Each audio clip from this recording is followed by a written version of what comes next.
everybody, welcome back to Jessica's Reading Room. My name is Kim and we're here with another video book review, and today I will be reviewing The Children of Red Peak by Craig DeLuise. Ta-da! Now this was another one of those like super random browsing through the horror section finds, and this was months ago. I'm not even gonna lie to you. I have been procrastinating on this review for months. I am at the, risk of sounding over dramatic. I am still kind of working through my feelings on this book. First, let me give you the overall general review first, and then I'll talk to you a little bit more about why I procrastinated and why my feelings are so muddled. So first of all, I gave this book 4 stars. It's got, basically you've got these adults who as kids they had grown up in this cult. When they were 10-ish, all of a sudden the cult disappeared. Their leader had prophesied that after a period of self-flagellation, self-mutilation, self-sacrifice, a lot of atonement for their sins to get them ready to go to this paradise that God had created for them, all of a sudden, they disappeared. And there were 5 kids who were left. And those kids have grown up. One of them has just recently died. And the 4 of them all go to her funeral, and it brings up a lot of their old memories. They've all still got underlying trauma with what had happened. As much as they all tried to convince themselves that they had gotten over it, they hadn't quite gotten over it. And this book, it kind of turned into a coming of age / mystery thriller, kind of, sort of. I enjoyed it. I enjoyed reading it. I was really liking everything. I couldn't wait to find out what happened. The reason that I'm giving it 4 stars instead of 5 is because the ending was one of those metaphorical-ish type endings that by the time I was done, I was just kind of going, wait, what? Because, there was a literal ending, a literal event that happened that I'm still trying to figure out the metaphorical reasoning for. I mean, I have a pretty good idea of what it is, but I'm also not sure. And, it's vague enough to where there's just enough room for you to sit there and go, I'm not entirely sure, and I'm not sure I'm ever going to be entirely sure. And you guys know that I don't like those. So that brought it down a star, which is unfortunate because I liked the rest of it. I enjoyed the rest of it. It's just the ending just felt incomplete for me. And again, I wish I could go into a little bit more detail about that, but I can't because I don't want to ruin it for you. I mean, look, one of you needs to read it, and then you need to tell me what you think it means, because that would be really helpful for me. And I would absolutely recommend this to just about anybody. Just about anybody. Because, I mean, it was an interesting book. It's one of those books where I think I'm going to have to reread it in the future to kind of maybe pick up what I missed reading through it, and maybe that'll help me with the ending. That's kind of what I'm thinking, but okay. So yes, so I gave this 4 stars. I do actually recommend this. I wouldn't necessarily call this a horror book. I mean, I can see how there are some grisly details, like during the whole self-mutilation time, where I was like, okay, that's pretty scary. All right, I get it. But overall, I'm just not sure I would call this horror. And I mean, it's a cult. There's a cult. I mean, have you guys ever known me to say no to a book about a cult? Ever? No? Okay, see, I didn't think so. So I was going to read it, and I was like, okay, all right. So like I said, I mean, it really was a good book. It's just the ending I wasn't totally satisfied. Which, okay, all right, yes. Now, for the reason that I actually really did like this book, and it makes me want to give it a higher rating, even though I mean, the ending, it's also kind of the reason that I procrastinated on this book review for as long as I did. I'm hoping that I'm not beating a dead horse. If I am, you guys can totally turn off this video, since that was a really short book review. It was short, it was easy. I mean, I liked the characters, I liked the plot points, I liked, you know, the portrayal of this cult. I liked how, you know, there was a good pace, etc., etc. There, you know, there's kind of the general review of the book. My hand is doing weird things while I'm going, so I'm so sorry. Okay. See, I'm procrastinating again. We need to get into this. Anyway, so if I'm being redundant, I'm sorry, but those of you who have followed us for a while, you guys know that I grew up at Bob Jones University down in Greenville, South Carolina. Within the last couple years, through books that I have read and reviewed, I've kind of come to the realization that at best, I grew up in a cult-like situation. At worst, I grew up in a cult. You know, we've kind of talked about this. I mean, back, if you want to know a little bit more, you can go look up the review for Educated by Tara Westover. I mean, I think that was a video review, but I'm not entirely sure. I can't remember. I just remember having all these feelings where it all of a sudden hit me that actually I did grow up in a cult. And I kind of went through all the reasonings why I went, you know, I realized that actually I did grow up in a cult. And, you know, there were other books that I've read that they will portray a cult by someone who really doesn't know, especially the ones where they're Christians, and it's like the authors will take everything that they've been told about Christians and then they'll weave what they think Christians are, and then they'll throw them into a cult, and it's just never actually accurate, and it kind of ruins the entire experience for me. But what makes this book different, and what makes me appreciate this book as someone who, it sounds so over dramatic when I say it. Oh my gosh. As someone who grew up in a cult-like situation, something that I find myself doing even to this day is that I will actually defend Bob Jones University on certain things. There are certain things that they have been accused of, that they've been criticized for, that they've been investigated for, where I'm just sitting here going, really? That doesn't even make any sense. Things that they just don't make sense. I would be opposing them for anything. If anyone was being investigated for the things that Bob Jones was being investigated for, I just sit here and go, that literally does not make any sense. I mean, if you want something to criticize, oh, listen, I was a faculty staff kid who was born in the hospital on campus. 3 weeks after I was born, I was put into the nursery, and I did not stop until I got my bachelor's degree in 2010. So from 1988 to 2010, I was at Bob Jones almost every single day. Every single day, and that includes throughout the summer. We even lived on campus for a very, very long time. So if you want something to criticize, oh, honey, I can give you some stories, okay? I can tell you all about it. But I'm not going to criticize for something that I don't think is a problem.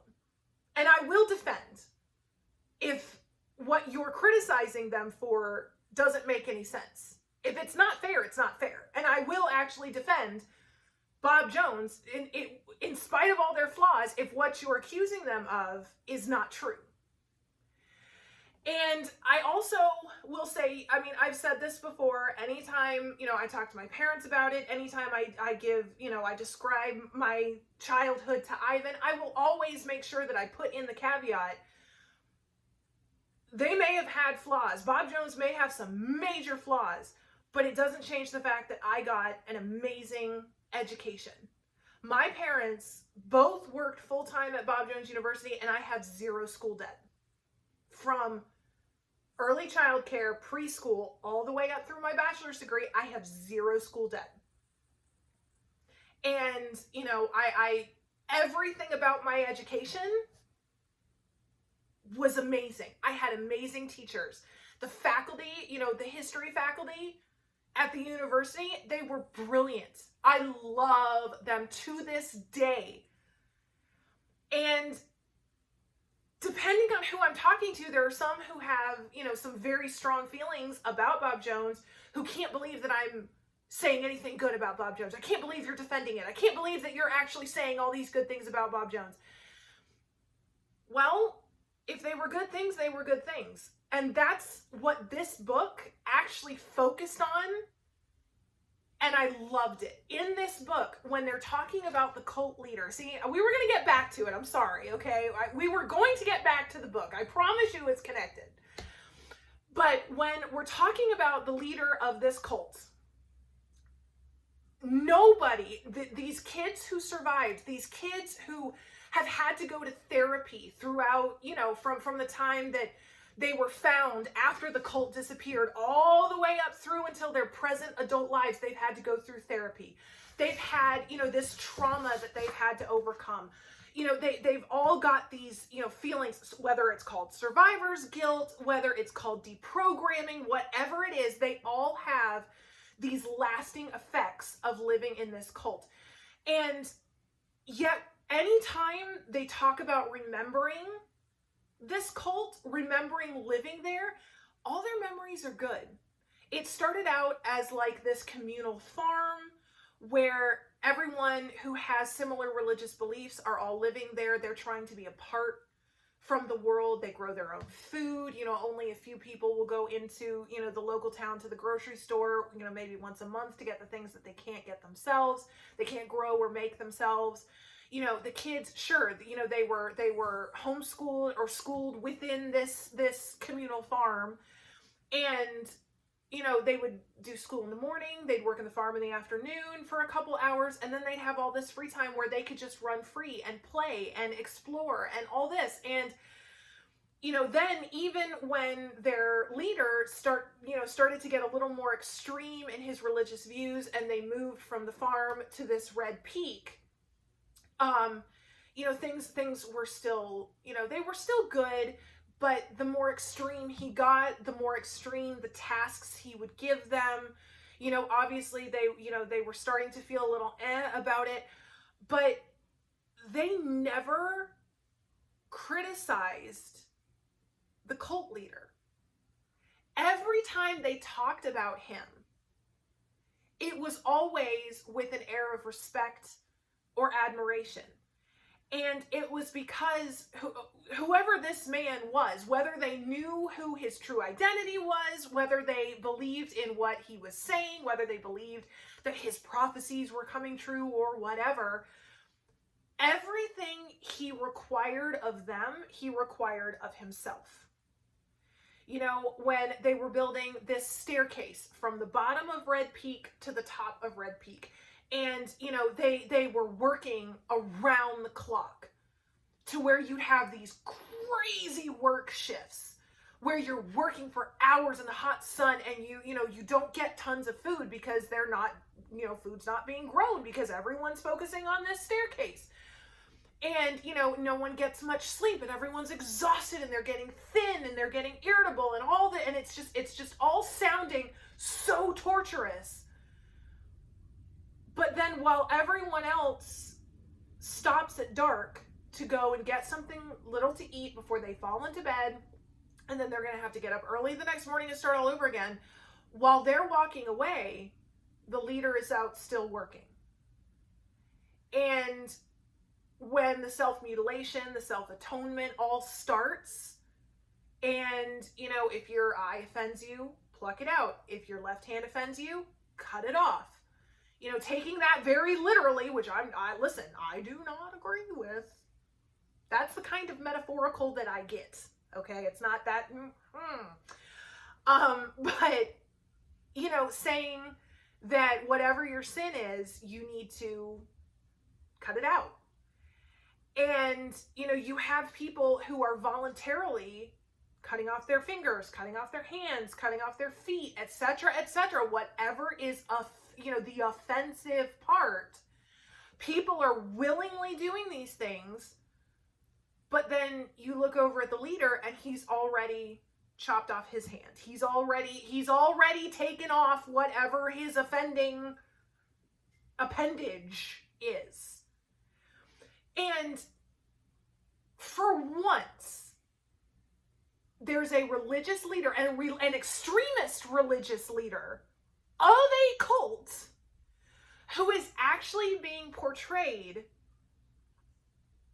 in a positive light. I'm not sure if positive light is necessarily the right way to say it, but he's not being shown as a monster.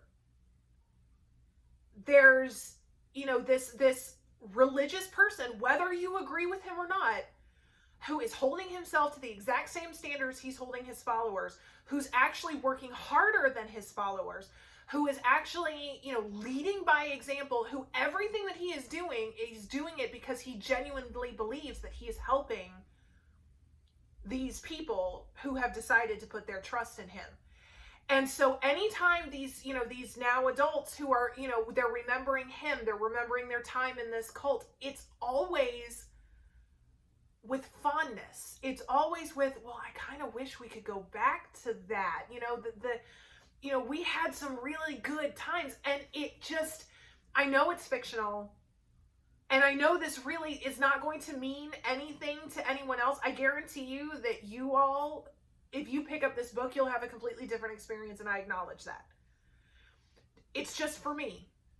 When I read it, I didn't actually, for once, it felt like I didn't have to feel guilty for pointing out all the good things from my own childhood. I didn't have to feel guilty for saying that I loved going to school at Bob Jones. I loved my college classes. I loved my college professors. I don't have to try and sit and, well, why didn't your parents do more to try and save you from the cult? Well, I don't have to explain that. My parents, who actually raised two independent thinking adults in the middle of a cult while getting us free education, they don't have to defend anything that they did. I mean, my parents, if you talk to my parents, they're literally just the most normal people, and they're the best people that you will ever meet, ever. And we will talk about the good things. We will remember all the good times that we had while we were living on campus. We actually lived across the street from the athletic fields. I learned to ride my bike on those fields. My dad would take us out and throw the baseball with us, and we'd hit it. We'd stand on the diamonds, the multiple baseball diamonds that they had scattered all over these, the athletic fields, and we'd play baseball with my dad. When it snowed, the very rare times that it snowed, you'd see all of us faculty staff kids who lived back there. We'd be out in our, rarely used snow gear, and we'd be sliding down the hill on the athletic field. And all of these things, that it's just having all of these great memories. I don't have to be ashamed of remembering the good times in spite of the bad. And it just, for me, and I acknowledge that this is totally for me, and I'm so sorry that I have spent legit 10 minutes talking you guys' ear off about this. But this book will actually always mean a lot to me because of that. Because of the fact that, these kids remembered their time in an extremist religious cult, and they remembered it fondly. They remembered the good times, and they didn't feel guilty for it. And I don't have to feel guilty for it either. And I know that, it sounds so overdramatic, and I'm so sorry.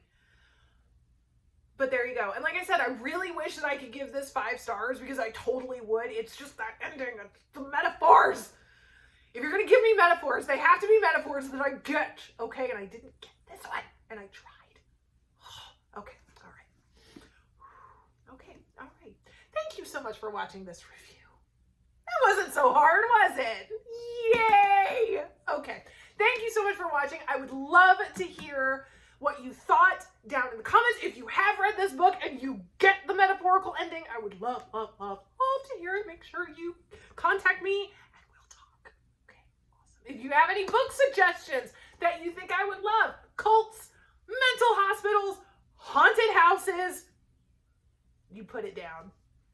I got you. All right, thank you guys so much for watching, and we will see you next time. Bye.